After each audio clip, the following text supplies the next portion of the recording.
Common mistakes, I'll give one. One would be like playing games on when to text back. Yeah, I know. Because sometimes, like, a lot of people do this because they don't want to seem like they're too desperate, I would say, or they don't want to seem like they want it too much. But I feel like if you take too long, I feel like the momentum kind of just dies. That's true. You kind of have to keep a steady pace. But at the same time, in my opinion, one big mistake is over texting. If you're like overbearing and you're like nonstop, like messaging each other to the point where you don't give each other room to breathe, to do other things, then it can be also a big turn off for certain people because it's like, give me a chance to do my own thing, right? Yeah. Give me a break, right? So there's two sides of that coin. Like, don't play games in how long you'll text, but also don't over text. You know, kind of just keep it steady. Have time for yourself is what I'm trying to say. Yeah. So let's say you're texting somebody, you're like, okay, I'm going to take a break. I'm going to go watch a movie. Okay? That's totally okay. You don't have to be there texting while watching the movie. You can be watching your movie and, you know, maybe sporadically texting somebody. Mhm. Also, if you're just texting, I mean, there are other, like sometimes if you just text, it gets boring, Yeah. right? Like sometimes you just text and there's no phone calls or there's no photos, purely texting. That's what Danny and I do a lot. We just say, we just message each other and we're like, face. So we just send each other selfies. And, you know, it's kind of nice because it's like we're involving each other in our days, what we're doing throughout the day, even if it's just drinking a cup of coffee, you know, you're just there with your coffee, right? So it's fun. And then we video call a lot. In fact, I think we call more than we text. But that's because we've been together for how long? Like 2 years now. But if you're starting out, I implore you to try to get your partner to, you know, maybe video call a bit if you can. Send some selfies, send some things about your day, right? Involve them. Involve them with your life because if it's just messages on a screen, it's very impersonal. Okay, I'm gonna jump off of that. I think another mistake is when it's hard for you to open up, when you take too long to open up. Because, like, sometimes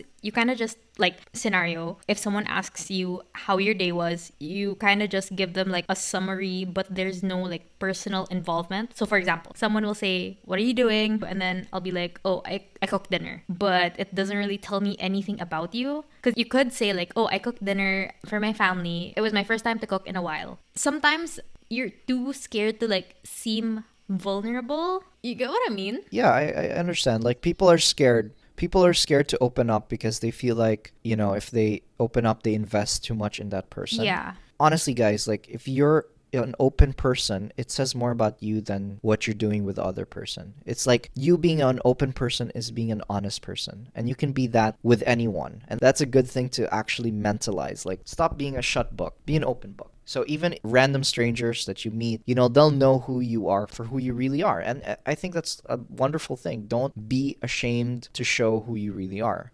I'm gonna give an example. So my best friend was talking to this guy and she's had like shitty days. But the thing is, she didn't really show that she had bad days. And I kept telling her, you know, you can't just say that, "Hey, I'm having a bad day," because they were already kind of close. Let's say I'm having problems with my siblings or something. The thing is, like, even if she would say that she had a bad day, if the guy would ask what happened, she would never like really open up. So what I'm trying to say is you don't have to like give your complete life story, you know, but you can kind of give, I guess, a context. If you don't want to like tell your childhood trauma, you can just say like, "I'm having family problems," or something. I mean, if you are at that level of communication where you're both kind of honest but not too honest, because it's better than like nothing, you know? Yeah, I completely agree with you. In fact, you're very open, babe. Like Yeah, I know. you tell me all about your day, every little detail, to the point where I'm like, okay, are you done? But yeah, see, so that's a bonding time. Like Yeah. you build a bond with somebody when you open up more. So I agree. I think if you're just a shut book in dating, I think that's a big, big mistake. Okay, I have next. I have one. Okay, so I think one of the biggest mistakes you can have is having certain expectations from a relationship and being disappointed if that person doesn't meet those expectations. And sometimes these can be really bad, like really bad expectations. Like you expect the guy to start combing his hair more, expect him to cut his hair. You know, like there are certain things you can't change about somebody. And if you're trying to change someone, you don't really love them for who they are. You love them for what you want them to be. And if you set those expectations, it's not good. It's like that's more on you. You don't value the person that you're talking to or you're trying to be in a relationship with, right? You expect them to work out more, you expect them to go on a diet, you expect them to send you messages every day saying that they love you every day. These are things that certain people are not naturally good at, or certain things they can't really change about themselves. There's such a thing as improvement. People can self-improve. If you want your guy to improve in certain ways of dealing in a relationship, then that's okay. But if you have these expectations and you expect him or her to perform and they don't meet that, then that is a very selfish thing, Yeah. in my opinion, to think about. So that is a big mistake. Again, quoting my same friend, this is one of her biggest problems, because everybody she tries to date, she always has these big expectations. And the worst is that she gives so much expecting all that in return. So she is giving with that condition. So it's conditional. Exactly. It's like, okay, I'm giving, I really love you, but then why aren't you doing the same for me? You know what I mean? Yeah. When you love someone, there's a difference between love and desire. When you love someone, you don't care about what that person gives you. You just want to give that person. Agree. But desire is you want to take from that person. You need that person. You want to take what they can give you. So there's a big difference. So if you're just feeling lustful, or if you're feeling like you want to have a fling, then, I'm not going to tell you how to go about that. But if you want to be with someone and take that relationship seriously, I recommend being as giving as possible without expecting anything in return. Yeah, dude, just be generous. Like, just give for the sake of it. I mean, like, give Because you want to. Yeah, like just give for you. Okay, I have an example.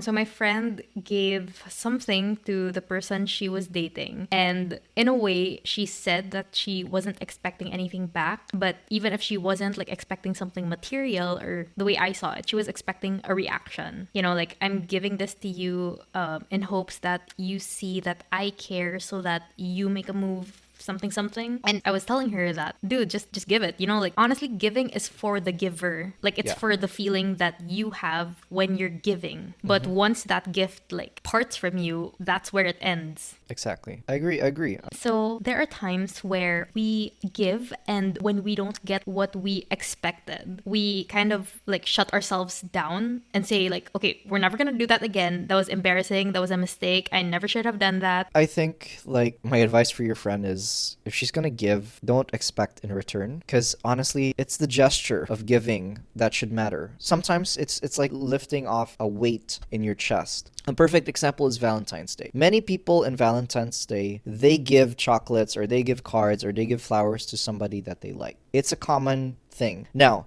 do you truly expect that person to just say, okay, I'm gonna date the first person that gave me chocolates? No. Some girls, they receive multiple flowers and multiple chocolates from various suitors, right?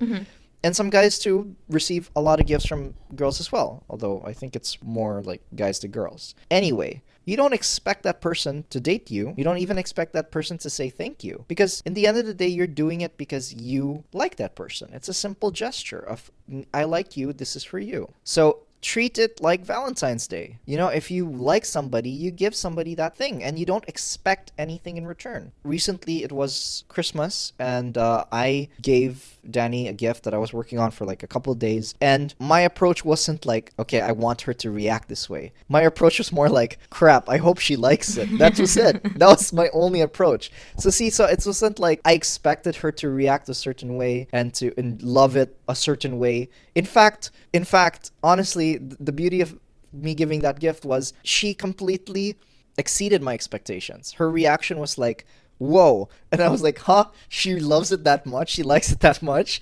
So I was so happy. I was really so happy in the end, because I really didn't expect that reaction. And in the end, it felt more genuine. Everything was like genuine, and I felt more fulfilled with the gift I gave. So do not give things expecting something in return. In fact, just don't expect things. Just give. And things will flow naturally. If somebody loves you and they see all the effort that you put in, and they truly, truly, truly care about you, then they're probably going to think, okay, I'm going to put in that same amount of effort. But if it's not natural to them and you expect them to do the same, then it's not going to work out. I'm sorry.